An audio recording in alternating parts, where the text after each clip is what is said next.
course, the big bombshell dropped. Now, we have to wonder, what does this mean when you move your all-time leading scorer to San Antonio and you get Kawhi Leonard in return?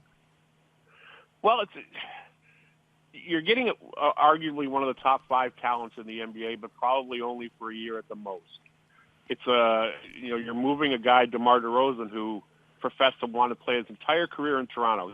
He more than any other Raptor, and I've covered the team since day one, accepted the responsibility of being the face of the franchise, the city, and the country. I think there are mixed signals out there right now about what this means for Masai Ujiri's willingness to pull the trigger, obviously, on a major trade, and what the long-term implications are. It's a big gamble, but, every trade is. And is Kawhi Leonard now the best player in the Eastern Conference? I think you can make that case if he's healthy as he was in a year and a half ago. Well, you mentioned long-term right there, but what about short-term? Let's look forward to next season. Is Toronto now the team to beat in the Eastern Conference? If you could start Kyle Lowry, Danny Green, Kawhi Leonard, OG Anunoby, and Jonas Valanciunas and bring off the bench Fred VanVleet, Pascal Siakam, C.J. Miles, DeLon Wright, and Serge Ibaka, you're pretty good. And in the Cleveland Free Eastern Conference, I think you're absolutely as good as Philadelphia and Boston and Indiana. So going back to long-term, you mentioned Masai Ujiri. So what are the chances that he could keep Kawhi Leonard here past this one season? I think they're probably remote. Everything that anybody's heard is that Kawhi has designs on going to live and play in Los Angeles. But this does sort of, if it is only 1 year and it doesn't work out, it sort of hastens any kind of rebuild that Masai's got in plans. He's constructed this team to have 2 more years with this group, with the formerly DeRozan, Ibaka, Valanciunas group. And this sort of moves up that process 1 year if it fails. Obviously, it's a gamble because the trades of players of this magnitude is a huge gamble, but the short-term implications are good. The long-term implications aren't all that much different because if in 2 years the Raptors weren't good, they were going to blow it up anyway. And this sort of moves that up a bit of a year. Well, it's definitely a high risk. Hey, Doug Smith, thanks for joining us. It continues to be crazy, so we have to bring in our Hall of Famer, David Aldridge, to get the latest scoop on what's going on. So, D.A., what does this mean for Toronto? And number one, what does this mean for Kawhi? Well, look, Ro, I think it's a gamble. There's no doubt about that. You're taking a chance on a guy who has told you very specifically that he did not want to be traded to Toronto. And you're taking him anyway. Now, if you're the Raptors, you're saying, we think we have a chance with LeBron out of the East finally, the guy that's beat us 3 straight years in the playoffs and tormented us, to maybe break out of the East and get to the finals with a healthy Kawhi Leonard. And certainly you would put them on that top line with Philly and Boston with a healthy Kawhi Leonard. But the question is, what happens after this year? What happens if you don't make the finals? Now, the Raptors believe they've got a lot of young talent on that team. They love the picks that they've brought in the last few years, VanVleet and Wright, Siakam. They really think those guys, and Anunoby last year, are ready to take a big step. They may have to if Kawhi leaves and you wind up trading DeMar DeRozan essentially for nothing, or for a guy that's only going to be there for a year. But it's a gamble that they're willing to take because the East is that open next year. Yes, a major gamble indeed. So let's move to the other side. Looking at San Antonio, you have DeMar DeRozan, who recently re-upped with Toronto, goes in the press conference, declares that he is Toronto, wants to be the first player that they drafted that actually re-signs with the Raptors. Now he goes to San Antonio, and he appears to be a little bit in his feelings about everything that's going on. Well, look, DeMar has been very upfront over the last year about his own issues with mental health and depression and things like that. And, he wears his heart on his sleeve. As you mentioned, he really repped Toronto honestly and forthrightly for 9 years. All you heard before DeMar DeRozan got there was about people who didn't want to be in Toronto, didn't want to play for Toronto long term. Well, this was a guy that was drafted there from Los Angeles, never expressed any desire than anything other than remaining in Toronto for his whole career. He didn't even take a visit when he was a free agent a couple of years ago, Ro. He signed that big contract, the extension right away. and wanted to be a Raptor for life. And, you know, if you look at his Instagram post this morning, they back up what we have all been reporting, is that he is very upset about this trade.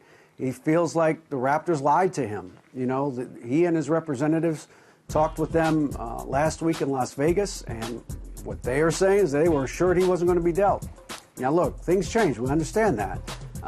But he's not taking it very well right now. So it seems like we've seen this before. A player that is an all-star who's from the Southern California area who wants to sign with the Los Angeles Lakers. So going back to Kawhi, we seem to have seen this with Paul George before. He ends up getting traded to Oklahoma City, falls in love with the culture there, ends up re-signing. So is there a chance that Kawhi could possibly end up staying with the Raptors? You see that happening in any scenario? Well, look, Ro, I've learned, I'm old enough to know that you never say never, right? So it would be silly for me to say that the Raptors have no chance to re-sign Kawhi Leonard. If they do run the table, if they do get to the NBA Finals, and he plays a big role in that, and they're successful, and he bonds immediately with Kyle Lowry and some of the other players there. Look, anything can happen. What I'm telling you today, in the middle of July, is he didn't want to go there. He doesn't want to pay the taxes that he's going to have to pay there. And, I mean, that's a real thing, you know, for players. Is that, you know, he was coming from a state with no state income tax to a place that taxes you pretty liberally. So that's a factor. And, you know, that was not a place he wanted to go. I can tell you that even though he didn't want to go to L.A., and he preferred the Lakers, but he would have been okay with the Clippers, from what I'm told. He would have given Philly a fair look. You know, it's no guarantee that they would have been able to re-sign him either, but he felt a lot more comfortable at least giving Philadelphia a real fair shot, especially given that Brett Brown is the coach there and he knows him from San Antonio. So that is not as big a case in Toronto. But you've got to give Masai Ujiri, Nick Nurse, the new coach, the players, the staff, the organization, a chance to make their impression on him, and we'll see what happens. But right now, he is not inclined to stay there. Yes, we definitely will see what happens. D.A., thanks for joining us, but stay close. We might have you come back just in case something else happens. Thanks. Definitely, we got to take it to another level right now as we welcome in our front office expert, a basketball savant, David Griffin, on the line. Griff, you there? Ro, what's going on, man? Hey, you know I don't know about basketball savant. That's Well, you know exactly what's going on. What were your first thoughts when you hear this news drop this morning? Yeah, I was really surprised, actually, that San Antonio made the deal in the fashion they did. I thought with USA Basketball getting ready to begin, they would let Kawhi be there and prove that he's healthy. I think the offers would have been significantly better had he been healthy. And so I think if there was a window of opportunity for him to showcase that, I think they probably could have leaned on him a little bit to say, listen, we're not getting the kind of packages we want from the kind of places you want to go. Help us help you. And I'm just surprised that they acted when they did. And Griff, with the timing of now Kawhi saying he will participate in USA B basketball, was that a way to let the rest of the teams know that I'm healthy, I'm willing to show you guys I'm ready to pay if you want to make a move for me? Well, I think it was, and I think it certainly would have helped. I think anytime you're trying to put together a Godfather-type package to get a superstar player, you want to at least know that all the assets you're putting in the center of the table are being put there in pursuit of a healthy player who's capable of playing at the star level he once did. So I think it would have had a profound impact on the quality of offers that San Antonio was receiving. And Griff, you've been in that chair before, obviously. Take us through what Masai is thinking, that I want to take a chance on this, knowing Kawhi may not be totally happy with this move. But on the flip side, if I get him here, I bring him to Toronto, I show him our culture, maybe we change his mind. Well, I've never been in a situation where a player's expressed a lack of interest in coming immediately. You know, we had a situation where we took a gamble on Kevin Love, and he had the ability to leave us after 1 year. And we were very confident that being part of what we were building in Cleveland, trying to win a championship, would speak to Kevin over time, and fortunately it did. I think Oklahoma City's success in keeping Paul George sort of emboldened Masai and Bobby Webster to believe that they could sell their environment to Kawhi, and I get that, I really do. I think this is almost a no-lose situation for Toronto because it's a really big gamble on the one hand, but they'd sort of run aground, and they weren't as good as they wanted to be in the Eastern Conference with the mix they had. DeMar's owed a great deal of money, and in the playoffs had not played to the level of that contract. So in a way, if Kawhi was not happy, they would know that, and they'd have a better feel for it by trade deadline. I think they could potentially flip Kawhi again for more than they're giving up if cap flexibility mattered to Toronto after this season, and I think it probably does. So I like this gamble by Masai quite a bit regardless. It doesn't even matter to me if Kawhi says, I will stay. I don't think that's the only thing that makes this a successful deal. I think they wanted to reset the deck a little bit, and getting off of DeMar's money might be part of doing that. And if Kawhi stays, this is just truly beyond a home run deal for Masai and Bobby. Now you see why Roe called you a savant. You see, you just took it to another level for us to explain to the people at home that this is a smart move for Masai. See what I mean? Thank you, Griff. Oh, man. Griff, I get lucky once in a while. Griff, before we get you out of here, I have to ask you this. So you mentioned an unhappy player in Kawhi Leonard. So you go from one disgruntled wing leaving San Antonio to another entering San Antonio and DeMar DeRozan. So what are the chances DeRozan actually sticks around in San Antonio? You know, I think, again, this is a situation, I try to be mindful at times like this, that R.C. Buford is infinitely better at his job than I've ever been. So I believe there's a plan here, and it could also be part of perhaps flipping DeMar DeRozan. There's a potential for that as well. I think he goes from a situation, and you guys just mentioned this about Kawhi, he goes from a situation where he was paying incredibly high taxes to a place with no state income tax. That might get comforting to him over time.